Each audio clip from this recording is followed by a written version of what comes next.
നമ്മൾ പലപ്പോഴും പല ഭാഗ്യപരീക്ഷണങ്ങളും നടത്താറുണ്ട് അല്ലേ? ഭാഗ്യപരീക്ഷണം എന്ന് പറഞ്ഞിട്ടുണ്ടെങ്കിൽ സിംപ്ലി ഇപ്പോൾ നമുക്കൊരു സംഭവം കാണുകയാണ്. അതായത് നിങ്ങളിപ്പോൾ ഒരു ഷോപ്പിങ്ങിന് പോയി, അപ്പോൾ നമുക്ക് ഇങ്ങനെ ഒരു ഷോപ്പിങ്ങിൻ്റെ കൂപ്പൺ കിട്ടുകയാണ്. ഈ കൂപ്പണിൽ നിങ്ങൾ ലക്കി ഡ്രോയിലൂടെ നിങ്ങളെ തിരഞ്ഞെടുക്കുകയാണെന്നുണ്ടെങ്കിൽ നിങ്ങൾക്ക് എന്താണ് ഇത്ര രൂപയുടെ സമ്മാനം കിട്ടും, അല്ലെങ്കിൽ TV അല്ലെങ്കിൽ ഫോൺ കിട്ടും. അങ്ങനത്തെ കുറേ സംഭവങ്ങൾ, ചെറുതും വലുതുമായിട്ടുള്ള പല ഭാഗ്യപരീക്ഷണങ്ങളും നമ്മൾ നടത്താറുണ്ട്. അപ്പോൾ അതിൽ തന്നെ നമുക്ക് അല്ലെങ്കിൽ ലോട്ടറി എടുക്കുന്ന കാര്യം ആലോചിച്ചാൽ മതി. നമുക്ക് വലിയ വിശ്വാസമൊന്നും ഉണ്ടാവില്ല ഇത് കിട്ടുമോ ഇല്ലയോ എന്നുള്ളതും. എന്നാലും നമ്മളത് ചെയ്തു നോക്കും അല്ലേ? അതാണ് അവിടുത്തെ പോയിന്റ്. അതായത് ഇത്രയും ആൾക്കാരുടെ ഇടയിൽ നമ്മളെ കിട്ടുമോ എന്നൊക്കെ നമുക്ക് സംശയം ഉണ്ടാകും.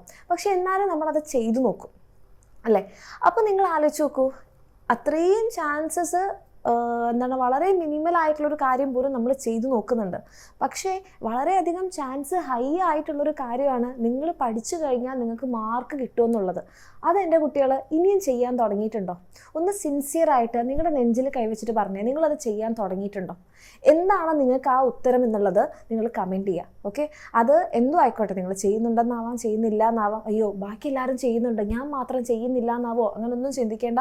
സിൻസിയറായിട്ട് നിങ്ങൾ കമൻറ്റ് ചെയ്യുക. അപ്പോൾ എൻ്റെ കുട്ടികളൊന്ന് ആലോചിച്ച് നോക്കൂ, നമുക്ക് ചാൻസ് ഇല്ലാത്ത വളരെ ചെറിയ കാര്യങ്ങൾക്ക് പോലും നമ്മൾ എന്ത് ചെയ്യാറുണ്ട്, ചെയ്ത് നോക്കാറുണ്ട്. പക്ഷേ നിങ്ങൾക്ക് പഠിച്ചു കഴിഞ്ഞാൽ അതും കാര്യമായിട്ട് ക്ലിയർ ആയിട്ട് കോൺസെപ്റ്റൊക്കെ മനസ്സിലാക്കി നമ്മൾ ക്വസ്റ്റ്യൻസ് ഒക്കെ പ്രാക്ടീസ് ചെയ്ത് കഴിഞ്ഞ് കഴിഞ്ഞാൽ തീർച്ചയായിട്ടും ഇനി വരാൻ പോകുന്ന നിങ്ങളുടെ ക്രിസ്മസ് എക്സാമിന് മാർക്ക് കിട്ടും എന്നുള്ള കാര്യത്തിൽ ഒരു സംശയവും വേണ്ട അല്ലേ? എന്നിട്ടും നമ്മളത് ചെയ്യുന്നില്ലെങ്കിൽ, അത് ചെയ്യാതെ എക്സാം ആവുന്ന സമയത്ത് നമുക്ക് ടെൻഷൻ ആവുന്നു, പേടിയാവുന്നു, പിന്നെ നമുക്ക് എക്സാം എഴുതിയിട്ട് നമുക്കൊന്നും എഴുതാൻ വേണ്ടി പറ്റിയില്ല, പിന്നെ നമുക്ക് മാർക്ക് കുറഞ്ഞു, ഇതൊക്കെ പറയുന്നതിൽ ശരിക്കും എന്തെങ്കിലും കാര്യമുണ്ടോ? ഒരു കാര്യമില്ല അല്ലേ? അതെങ്ങനെ പോലെ ഇരിക്കും? നമ്മളൊരു ലക്കി ഡ്രോ നടക്കുന്നു, നമ്മളവിടെ നമ്മുടെ പേരും ഇതൊന്നും എഴുതിയെടുക്കുന്നില്ല, അയ്യോ, എന്നിട്ട് നമ്മുടെ വീട്ടിൽ അടുത്തുള്ള ഒരാൾക്ക് ഒരു മൊബൈൽ ഫോണോ TV കിട്ടുമ്പോൾ അയ്യോ അവന് കിട്ടി എനിക്ക് കിട്ടിയില്ല എന്ന് പറയുന്ന പോലെ ഉണ്ടാവും. അപ്പോൾ അത് നമ്മൾ പറഞ്ഞു കഴിഞ്ഞാൽ നമ്മുടെ അമ്മ അച്ഛനെല്ലാം പറയും, അവനതിൽ പങ്കെടുത്തിട്ടുണ്ട്, നീ അതിൽ പങ്കെടുത്തിട്ടില്ല, അതുകൊണ്ടല്ലേ കിട്ടാത്തത്. സെയിം കാര്യമല്ലേ ആക്ച്വലി ഇവിടെ സംഭവിക്കുന്നത്. നിങ്ങളുടെ ഫ്രണ്ട്സ് പഠിച്ചിട്ടുണ്ടാവും, അതുകൊണ്ട് അവർക്ക് മാർക്ക് കിട്ടി. നമ്മൾ പഠിച്ചിട്ടില്ല, നമുക്ക് മാർക്ക് കിട്ടിയില്ല. സിമ്പിൾ. അപ്പോൾ ഇതൊരു ലക്കി ഡ്രോനേക്കാൾ കൂടുതൽ നമ്മളുടെ ഒരു ഹാർഡ് വർക്കിൻ്റെ റിസൾട്ടാണ്. അപ്പോൾ എൻ്റെ കുട്ടികൾ പ്രോപ്പറായിട്ട് നിങ്ങൾ പഠിക്കാൻ തീരുമാനിച്ചിട്ടുണ്ടെങ്കിൽ, നിങ്ങൾ അതിനു വേണ്ടി പഠിക്കാൻ റെഡിയാണെന്നുണ്ടെങ്കിൽ പഠിച്ചു തുടങ്ങാം. നിങ്ങളെ അതിനെ ഹെൽപ്പ് ചെയ്യാൻ വേണ്ടിയിട്ടുള്ള, അപ്പോൾ ചാപ്റ്റേഴ്സ് ആയിക്കോട്ടെ, നിങ്ങൾക്ക് ലൈവ് ക്ലാസ്സിലൂടെ കോൺസെപ്റ്റ് ക്ലിയർ ആക്കി പഠിക്കാം. അത് കഴിഞ്ഞ് നിങ്ങൾക്ക് ഒത്തിരി ക്വസ്റ്റ്യൻസ് പ്രാക്ടീസ് ചെയ്യാൻ വേണ്ടിയിട്ടുള്ള വർക്ക്ഷീറ്റും PYQസും എല്ലാം ഉണ്ട്. അതേപോലെ തന്നെ നിങ്ങൾക്ക് എക്സാംസ് ഉണ്ടാകും. ഇതൊക്കെ ചെയ്തിട്ട് നിങ്ങൾക്ക് ഫുൾ മാർക്ക് തീർച്ചയായിട്ടും കിട്ടും. ഇതിന് വേണ്ടിയിട്ടുള്ള എല്ലാ കാര്യങ്ങളും നമ്മളുടെ എക്സാമിനറിൻ്റെ ബാച്ചസിലുണ്ട്. അപ്പോൾ അതിൽ നമ്മൾ ആദ്യം ചെയ്യേണ്ടത് എന്താണ്, നമ്മൾ ചെയ്ത് നോക്കണം.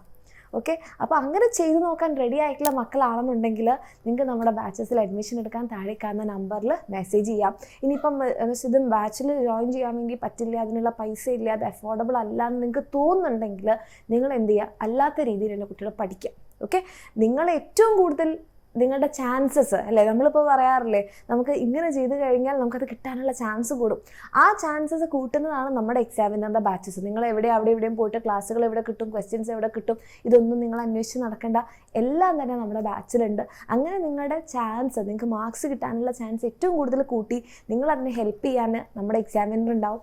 താല്പര്യമുള്ള മക്കളാണെങ്കിൽ താഴെ കാണുന്ന നമ്പറിൽ മെസ്സേജ് ചെയ്യുക, ചെയ്ത് തുടങ്ങുക. ഇതൊരു ലക്കി ഡ്രോ അല്ല, ഇതൊരു ഹാർഡ് വർക്കിൻ്റെ ഡ്രോ ആണ്. ഹാർഡ് വർക്ക് ചെയ്ത് കഴിഞ്ഞാൽ തീർച്ചയായിട്ടും കിട്ടും.